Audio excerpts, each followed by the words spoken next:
mas o grupo também coleciona polêmicas. Relatos em redes sociais denunciam práticas de manipulação psicológica, lavagem cerebral e uso de drogas. Familiares afirmam que membros doaram grandes valores e cortaram laços para viver em ashrams, como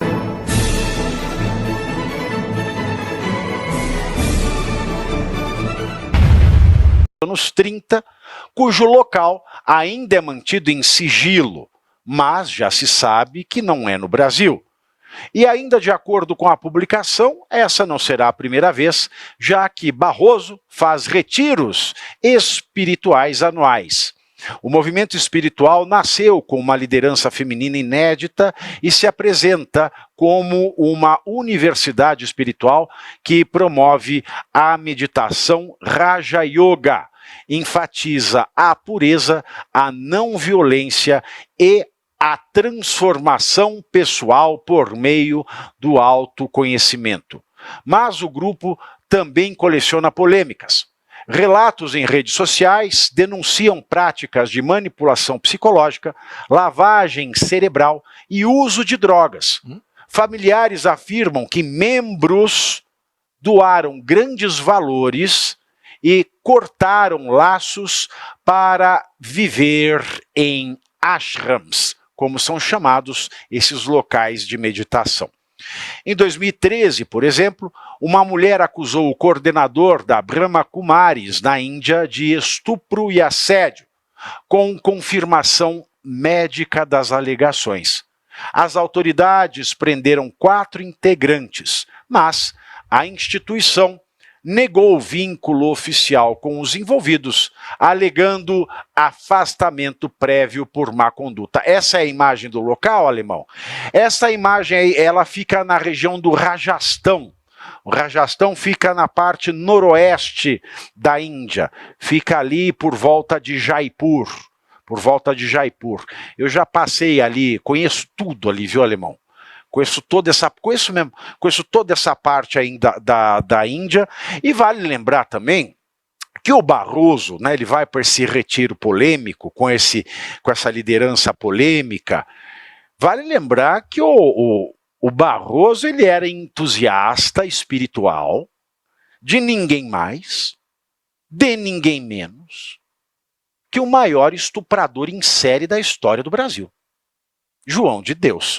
Sabia, né, Segré? Não sabia. Pois é. Sabia. Ele vai para o retiro espiritual agora, vai ficar em paz com ele mesmo. E o Brasil, saleiro entupido, ó. O que você acha disso, Segré? O que o ministro, qualquer pessoa queira fazer da sua vida é uma questão pessoal e ninguém entra nesse mérito. A questão é o que significa um ministro do STF em relação à sua responsabilidade, às suas ações e como essas ações podem atrapalhar a vida de outras pessoas. Eu celebro que agora o ministro queira se reencontrar com ele mesmo, fazendo um retiro espiritual. Mas seria muito melhor ter feito retiros espirituais antes de fazer afirmações como perdeu Mané, derrotamos o bolsonarismo, porque em definitiva foram essas falas que atrapalharam a vida de muita gente. Mas que seja com muita sorte, com muita fé e com muito autoconhecimento, para que possa ser uma pessoa melhor, se isso for possível. Olha, se eu puder dar uma opinião para o ministro, que quer fazer um retiro espiritual, ministro Barroso, eu vou te dar 2 opções para você que quer fazer um retiro espiritual. Primeiro, você pode ir, uma fica em Roma, se você quer ir para fora do Brasil, né, ali na Sociedade de São Paulo, e outra fica aqui em São Paulo, na cidade de São Paulo. Lá é a Sociedade de São Paulo Apóstolo, né? E aqui outra fica na cidade de São Paulo, em Santo Amaro. O primeiro é exorcismo, lá em Roma. O segundo é descarrego na Igreja Universal. São 2 opções de retiro espiritual que o senhor pode fazer também, Barroso. Fica a dica para você. Aliás, falando de ministro, já que eu falei do André Mendonça, na pauta anterior, o ministro André Mendonça determinou o bloqueio de 390 milhões de reais em bens e valores do Sindinap, o Sindicato Nacional dos Aposentados e Pensionistas, sindicato que tem como vice-presidente o irmão do Lula, que é o Frei Chico, que é um Frei que não é Frei, que é um Chico que não é Francisco, e é autor de um honesto que não é honesto. A medida faz parte de uma investigação da Polícia Federal sobre suspeitas de descontos e irregularidades em benefícios do INSS. O caso ganhou destaque porque, como disse, nós temos este senhor aqui tão simpático com seu bigodinho, que é o Frei que não é Frei, o Chico que não é Francisco, e o irmão de um honesto que também não é honesto. Não deve ser nem irmão do Lula, porque o Lula não tem nada no nome dele, deve ser irmão de um amigo dele. E ele, irmão do Lula, ao que nos consta, ainda não é investigado no inquérito. A decisão de Mendonça foi tomada a pedido da Polícia Federal no dia 6 de outubro. 3 dias depois, o sindicato foi alvo da Operação Sem Desconto, que apura o escândalo do INSS. De acordo com o ministro Mendonça, o valor bloqueado corresponde ao total arrecadado pelo sindicato entre os anos de 2021 e janeiro de 2025. A medida atinge dirigentes como o presidente Milton Batista de Souza Filho e o espólio de João Batista Inocentini. Ô país da piada pronta, hein? Inocentini, que sobrenome, ex-presidente falecido em 2023. O Sindinap, é claro, negou qualquer irregularidade e classificou o bloqueio como abusivo. E aí, Segré? Mas como é que o vice-presidente do sindicato que está envolto Ele em não um sabia de escândalo não é investigado, simplesmente por ser irmão do presidente Lula? E um sindicato que perdeu mais de 90%, 95% dos afiliados, porque nenhum dos afiliados sabia que era afiliado, ou ninguém pediu para ser afiliado. Mas, lógico, o sindicato ia falar que é abusivo, o que falam sempre. A justiça nunca será justa quando você deixa de lado, pelo menos a investigar, alguém que está, segundo as investigações, vinculado com o escândalo. Depois terá o direito de se defender. Mas se não investigado, está sendo protegido. Isso não fala bem da justiça, nem sequer do André Mendonça, porque ele tem o poder para incluir o Frei Chico, sei lá como se chama, no inquérito. Não tem, é aí que está. Por que não? O ministro não tem poder para indicar ninguém para ser investigado. Então, quem tem é o PGR. O que o Alexandre de Moraes fez todo esse tempo, o que o Flávio Dino faz em repetição ao que o Alexandre de Moraes fez, é ilegal, inconstitucional, antiético, imoral, pornográfico, autoritário, abusivo e golpista. Entendi. Então por isso que o André Mendonça não pode incluir. Tá certo. Por isso que o André Mendonça não inclui o Frei Chico, né? É isso que as pessoas, muita gente não entende. Que existe essa peculiaridade. A lei processual penal, que é aquela que regula as investigações e os processos, ela proíbe expressamente que um juiz de primeira instância, um desembargador de tribunal de justiça, de tribunal regional, ou ministro do STJ, do TST ou do STF, coloquem alguém como investigado. Abram qualquer investigação. É esse o escândalo todo das condenações do 8 de janeiro, em especial do núcleo no qual está inserido o ex-presidente Bolsonaro. É proibido. A lei é clara. O artigo 3º-A do Código de Processo Penal diz que é proibido o juiz investigar e mandar que alguém seja investigado.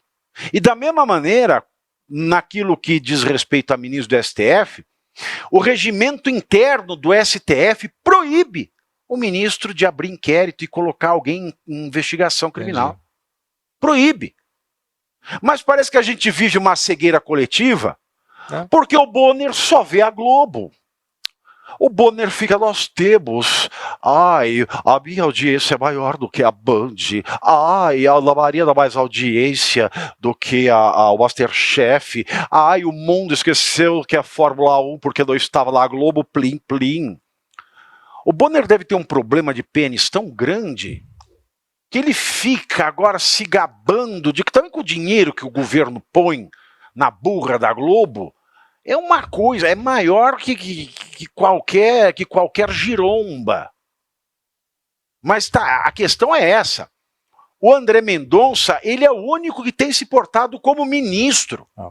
É o único que tem cumprido a lei, é o único que tem respeitado a Constituição. Aí muita gente fala, mas por que o André Mendonça não faz igual, já que está tudo assim? Porque se ele fizer igual, ele vai ficar igual. Claro, não pode. Não é se igualando ao criminoso, ao abusador,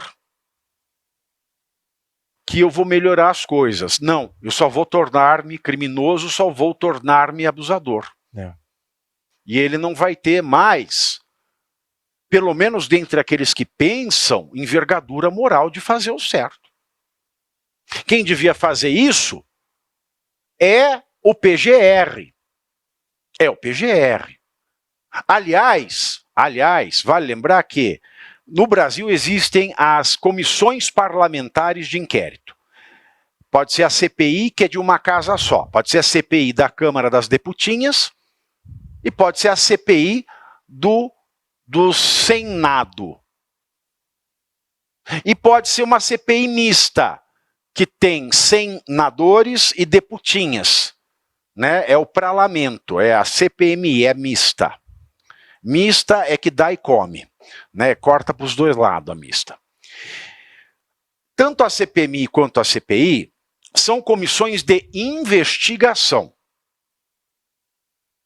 A CPMI, como comissão de investigação, ela não tem poder de abrir inquéritos judiciais, são coisas distintas. Tanto é que a vantagem de uma CPI e uma CPMI é que eles podem pedir medidas, aliás, esta é a ideia do Constituinte brasileiro, sem que se precise pedir ao judiciário. Por exemplo, a CPI ela pode quebrar o sigilo de correspondência, o sigilo telemático, o sigilo bancário, ela pode convocar para prestar esclarecimento quem quer que seja. Mas aí, como o nível... Tem uma coisa que o Lula falou hoje que é verdade, viu? Hoje eu concordei com o Lula. O Lula falou que nunca viu um Congresso tão desgraçado na vida, com um nível tão baixo. E eu concordo com o Lula. Tá aí, se tem uma coisa para falar que... você sempre discorda do Lula? Não, eu concordo quando ele fala que nós temos o Congresso mais baixo nível da história, que é o que nós temos. Então, como nós temos esse bando de deputinha e parlamentar, o judiciário deita e rola em cima. Aí vem o Flávio Dino. Se o Flávio Dino deita e rola em cima, não sobra para ninguém, meu irmão. Porque a CPMI do INSS chamou o irmão do Lula, que é o Frei que não é Frei, Chico que não é Francisco, porque o nome dele não é Francisco, é engraçado isso, né? Mas o Flávio Dino deitou e enrolou em cima, então acabou. Ele falou que o Frei Chico, que é o Frei que não é Frei, que é o Chico que não é Francisco, não precisa responder à CPMI. E quem poderia incluí-lo na investigação, que não o faz, ou é o delegado da Polícia Federal, ou é o Procurador-Geral da República, o Paulo Gonetti. E vale lembrar que o Paulo Gonetti tomou um danete e apresentou um parecete contrário ao pedido do deputado Lindinho, do PT, e da Talíria Petroni, o nome desgraçado, do PSOL, para que fosse decretada a prisão preventiva do deputado. E você aí já está preparado para ter todos os argumentos para dizer que Marx não foi um cara legal, para dizer que o comunismo não é um lugar para diversidade, para desmontar essa grande fake news histórica da esquerda, que é repetida por nossos professores de história, de geografia, de sociologia, que é repetida nas universidades, que é repetida nos livros. Está preparado para dizer por que Marx não era um cara legal e por que todo marxista raiz também não é, e porque o comunismo é terrível. Você já leu nos anais de Marx? Pois é, aqui nesse livro você vai encontrar tudo o que você precisa saber para responder aquele sabichão que diz que Marx é um cara legal. Pois não é. Leia agora, Nos Anais de Marx, a trolha do comunismo transviado para encaçapar idiotes. À venda em todas as livrarias do Brasil, pelo site ou nas lojas físicas. Não deixe de ler.